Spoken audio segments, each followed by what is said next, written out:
vous avez le droit de pas être d'accord. Si vous n'êtes pas cinéphile, vous avez le droit de pas être d'accord aussi. Tout le monde a le droit de détester mes avis. Voilà. Mais là, c'est 6 films qui m'ont marqué, moi, ma petite personne. Je ne suis personne pour dire que ce sont des films qui ont révolutionné ou qui sont incroyables. Voilà. C'est juste que je les aime. Voilà. Petite disclaimer en fait. Il y a un petit chat juste là. Donc pour le petit chat, mettez un like, un commentaire. Faites tout ce qu'il faut en fait pour que le petit chat il devienne célèbre. Elle est trop mignonne. Voilà, il y a l'autre chat qui risque de miauler pendant la vidéo. J'irai le mettre au four après, vous en faites pas. Donc voilà, donc je vous mettrai des images des films juste ici. C'est pour ça que je me suis un petit peu décalé sur la droite aujourd'hui.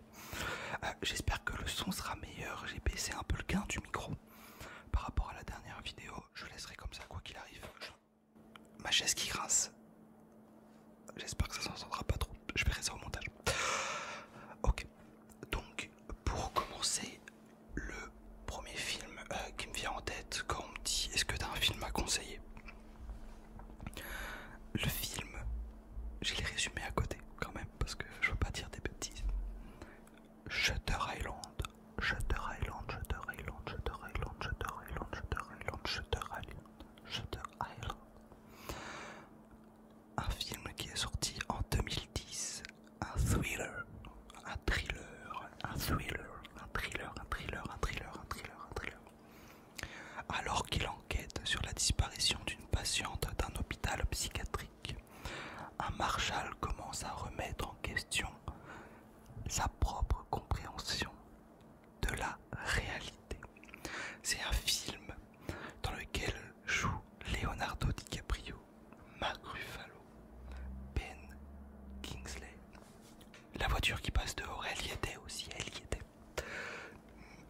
Max von Sydow, Michelle Williams, Emily Mortimer, Patricia Clarkson, Jackie Earl Ali, Ted Levine, John Carroll Lynch. Voilà pour les acteurs. Pourquoi ce film m'a marqué? Alors, il n'y aura pas d'analyse de fou, hein. Vous en faites pas. Enfin, vous en faites pas. Vous pouvez vous en faire hein, si vous voulez. Mais pourquoi ce film m'a marqué? Le contexte, quand est-ce que je l'ai vu? Ce film, je l'ai vu quand j'étais aux États-Unis dans ma famille d'accueil pour un échange scolaire. J'ai eu la chance d'aller aux États-Unis pour ça et c'est le film que j'ai vu avec la famille le deuxième soir où j'étais avec eux. Donc c'était un très bon moment partagé avec la famille de ma correspondante. Donc déjà le contexte fait que je m'en souviens très très bien. Mais surtout le retournement. En fait, tout le film est basé sur des détails. La première fois que tu regardes ce film, et je vous conseille de le voir réellement si vous ne l'avez pas vu, regardez-le. Quand on regarde le film,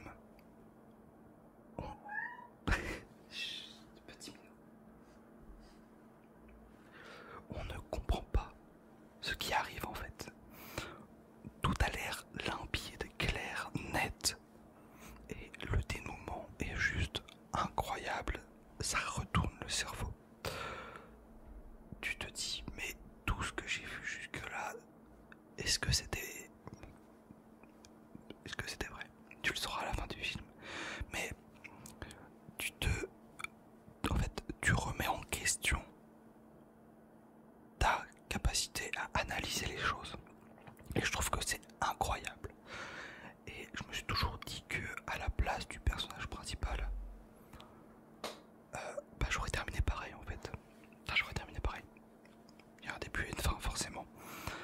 Mais je me dis n'importe qui à cette place là, je demanderais s'il est pas fou. Voilà, pour pas spoil ou quoi que ce soit. Voilà pour le premier film, Shutter Island. Je vous mettrai quelques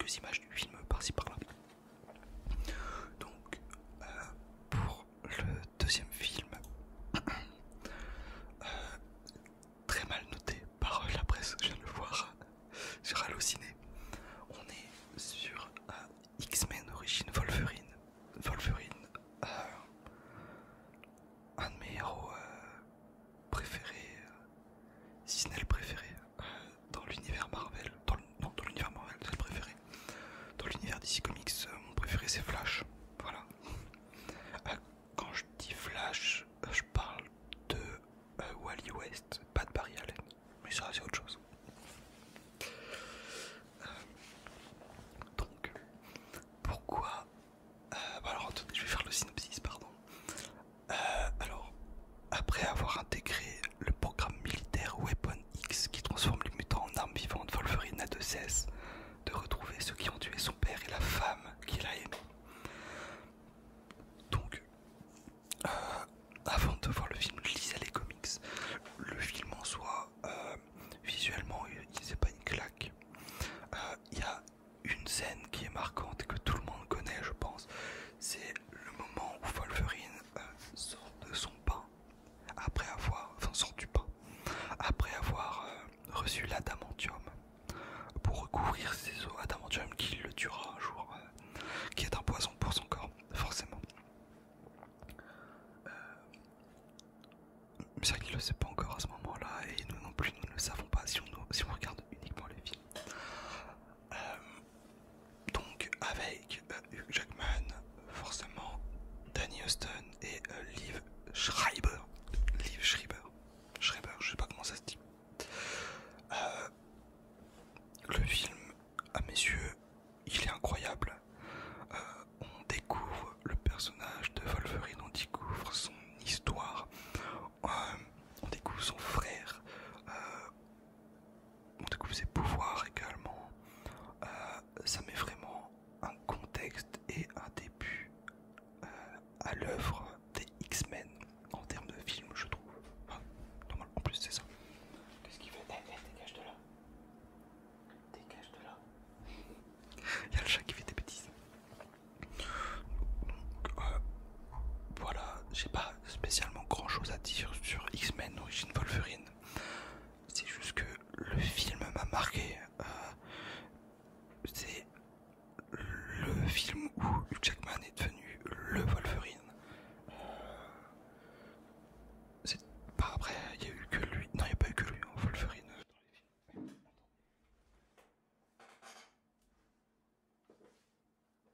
Paf.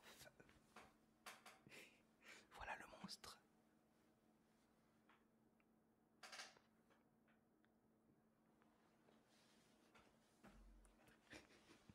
Voilà le monstre.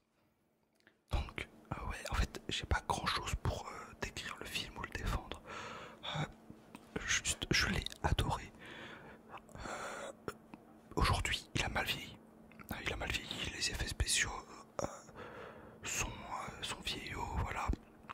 Mais quand je l'ai regardé, et aujourd'hui je prends encore du plaisir à le regarder, honnêtement. Mais voilà, c'est mon avis sur X-Men Origin Wolverine, il est pas constructif du tout. Comme je vous l'ai dit, je suis pas cinéphile, je suis pas passionné de cinéma, je suis pas un professionnel du cinéma ni de la vidéo. La vidéo non, tout simplement pas. Je suis pas un professionnel, je suis juste quelqu'un qui prend du plaisir à regarder certains films. Je vais faire un petit hors-sujet, on va passer sur une série. Qui est la série Sherlock avec Benedict Cumberbatch. Je vais le défoncer le genre. T'es là. Avec Benedict Cumberbatch, Martin Freeman et Andrew Scott. Les trois personnages principaux de la première saison. La série est incroyable, tout simplement. Chaque épisode prend une histoire de Sherlock, du canon de Conan Doyle. Benedict Cumberbatch joue incroyablement bien Sherlock, un sociopathe froid qui n'a pas de sentiments. Bon, sauf pour Irene Adler, petit bémol pour moi à ce niveau-là. Mais voilà. La série est juste incroyable. Chaque épisode fait 1h20. C'est ça. En fait, chaque épisode c'est un petit film. C'est quasiment ça, je crois que c'est 1h20, entre 40 minutes et 1h20 par épisode. La série est tout bonnement incroyable. Si vous voulez découvrir les histoires de Sherlock, je vous conseille la série. Il y a 3 saisons qui sont top. personnage inventé qui est la sœur de Sherlock. Pour la troisième, parce qu'il fallait rajouter un méchant. Ils ont tué Moriarty trop vite, à mon goût. Donc il leur a fallu un nouveau méchant. Mais voilà, j'ai adoré la série. C'est une série que je vous conseille. À chaque épisode, c'est une intrigue de Sherlock. On commence par le taxi qui est incroyablement bien fait. Voilà, si vous voulez découvrir Sherlock, commencez par cette série et le film de RDJ, Robert Downey Jr., où il joue Sherlock, qui est incroyable, où, comme dirait Link the Sun, il y a de la vision Sherlock. Et je vous conseille de voir cette série Sherlock avec Benedict Cumberbatch et le film Sherlock Holmes avec Robert Downey Jr., deux acteurs du MCU. Mais ça en vaut le détour, ça en vaut le détour, en vaut le détour, en vaut le détour. Voilà, fin du hors-sujet, donc je l'ai inclus dans mes 6 films, mais voilà, c'est films et séries, on va dire. Le meilleur, à mes yeux, mon film préféré, celui que je pourrais regarder tous les jours, si je le voulais, The Mask de 1994 avec Cameron Diaz, Peter Green et surtout Jim Carrey. Déjà, Jim Carrey est incroyable dans tous ses films, je le trouve exceptionnel. C'est mon acteur préféré, il n'y a pas à dire. Je l'adore. J'ai pas vu tous ses films pour le coup, mais il faut que je regarde ses films. Je trouve déjà la personne incroyable dans la vie de tous les jours. Dans la vie de tous les jours, je connais pas sa vie, mais dans ce qu'on peut en voir. Dans ce masque, voilà. Alors, Stanley Ipkiss, modeste employé de banque, passionné par l'univers de Tex Avery, trouve un masque ancien au pouvoir surnaturel. Il est néanmoins partagé entre le devenir cette créature verte, sûre d'elle, ou rester le timide Stanley Ipkiss, incapable d'apporter la magnifique chanteuse de cabaret Tina Carlile. Donc le film de 1994, parce qu'on va pas parler du fils du masque, c'est une aberration, voilà. Je vous laisse pour découvrir le fils du masque si vous l'avez pas vu. Allez voir la vidéo de Not Serious qui en parle, je mettrai le lien en description si vous voulez, parce que je trouve que cette vidéo est incroyable. Enfin, incroyable, elle est très très drôle, extrêmement drôle. Voilà, donc pourquoi ce film m'a marqué? Parce que c'est le pinacle de l'humour à mes yeux. L'humour est décalé, il est cartoonesque, il est pas lourd en fait. L'humour il est pas lourd. Jim Carrey est incroyable dans le rôle. En fait, il est juste parfait à mes yeux. J'ai pas d'autres mots pour le décrire. Je saurais pas mieux le vendre que de dire regardez-le si vous ne l'avez pas vu. Regardez-le si vous ne l'avez pas vu. Voilà, je n'ai pas grand chose à dire pour ce film. Les musiques sont top. Voilà. Il est cohérent. Et à mes yeux, c'est le meilleur film que j'ai jamais vu. Voilà. Et pourtant, il est vieux. Les effets spéciaux ont un peu mal vieilli. C'est normal, 1994. Voilà. Mais le film est incroyable et je vous le conseille. Si je dois parler d'une scène qui m'a marqué, parce qu'on va quand même le faire pour chaque film, où j'ai la chaise qui craque. Une scène qui m'a marqué, il y en a deux. Forcément, il y a le premier, splendide. Et il y a après la scène musicale, la Sancho de Cuba, qui est incroyable. La musique est top, entraînante, et tout l'humour du film est dans cette chanson en fait. Alors, est représenté dans cette chanson. Passons au 5e et avant-dernier film slash série, Iron Man.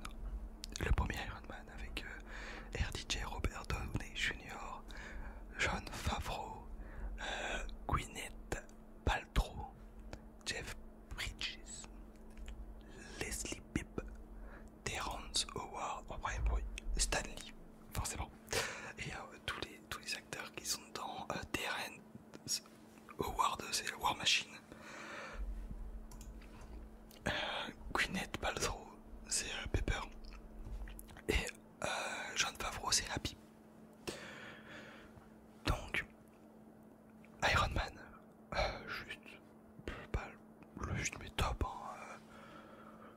Tout simplement, il introduit un peu les Avengers. Il introduit les Avengers dans le MCU. Il est top. La construction du personnage, Robert Downey Jr. qui est Iron Man, enfin qui est Tony Stark, le rôle lui va à la perfection. Voilà, là, une scène qui m'a marqué, forcément comme tout le monde je pense dans ce film, la construction de la première armure et son évasion. Voilà, c'est la scène qui me vient en tête quand on en parle, une scène qui m'a un peu dégoûté quand il se met le cœur artificiel dans la poitrine. C'est purulent, tu sens qu'il y a du pu et c'est dégueulasse. Mais voilà, j'ai pas grand chose à dire de plus. Si vous n'avez pas vu Iron Man, bah, qu'est-ce que vous faites encore sur la vidéo? Allez-y. Voilà. Et dernier film, oui, donc j'aime beaucoup le MCU. J'aime beaucoup le MCU. Je suis moins fan de ce qu'ils font aujourd'hui, mais j'aime beaucoup le MCU. Et dernier film avec un de mes acteurs préférés aussi, j'en ai déjà parlé, Hugh Jackman. Real Steel. Tout simplement. Alors c'est con, hein. Des combats de robots. Des combats de robots avec une histoire presque père-fils. Mère-fils, père-fils. Eh ouais, le chercheur. Ah, vous avez vu que là passé. Ah, pardon.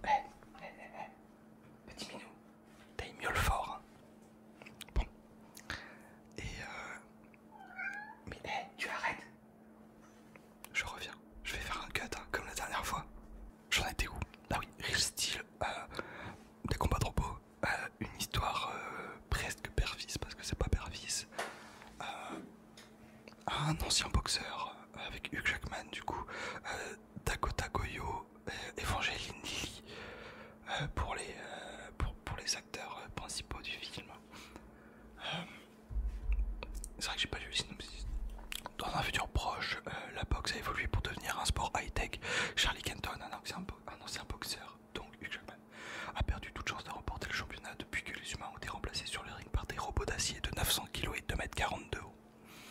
Lorsque Charlie touche le fond, il accepte à contre-cœur de faire équipe avec son fils. Ah, c'est avec son fils, pardon, j'avais oublié que c'était... je pensais que c'était le fils de la femme, j'ai oublié ça. Avec son fils Max, qu'il a perdu de vue depuis des années pour construire et entraîner un champion. Hey, mais tu vas arrêter de faire des griffes sur les pantalons. Psst. Arrête de faire des griffes sur les pantalons.